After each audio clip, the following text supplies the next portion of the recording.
Junk food తినడం వల్ల ఊబకాయం, గుండె జబ్బులు, మధుమేహం, అధిక కొలెస్ట్రాల్, జీర్ణ సమస్యలు, దంత సమస్యలు మరియు రోగనిరోధక శక్తి బలహీనపడడం వంటి అనేక నష్టాలు ఉన్నాయి. ఇందులో చక్కెర, ఉప్పు మరియు కొవ్వులు ఎక్కువగా ఉంటాయి. విటమిన్లు మరియు ఖనిజాలు తక్కువగా ఉంటాయి. ఇది అనేక దీర్ఘకాలిక ఆరోగ్య సమస్యలకు దారితీస్తుంది. జంక్ ఫుడ్ వల్ల కలిగే ప్రధాన నష్టాలు: ఊబకాయం. జంక్ ఫుడ్లో ఉండే అధిక కొవ్వు, చక్కెర మరియు క్యాలరీల బరువు పెరగడానికి కారణమవుతాయి.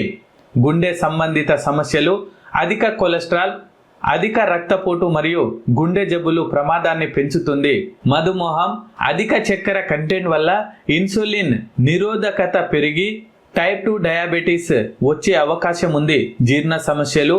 ఫైబర్ లోపం వల్ల కడుపు ఉబ్బరం, గ్యాస్ మరియు మలబద్ధకం వంటి సమస్యలు వస్తాయి. విటమిన్ల లోపం.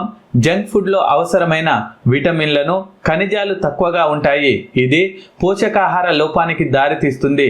చక్కెర అధికంగా ఉండడం వల్ల దంతక్షయం మరియు దంత సమస్యలు వస్తాయి. నిస్సత్తువ.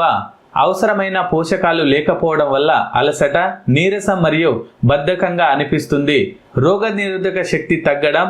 రోగనిరోధక శక్తి వ్యవస్థ బలహీనపడుతుంది. ఇతర సమస్యలు, కొన్ని రకాల క్యాన్సర్లు, కాలేయ వ్యాధులు మరియు చర్మ సమస్యలు కూడా వచ్చే అవకాశం ఉంది.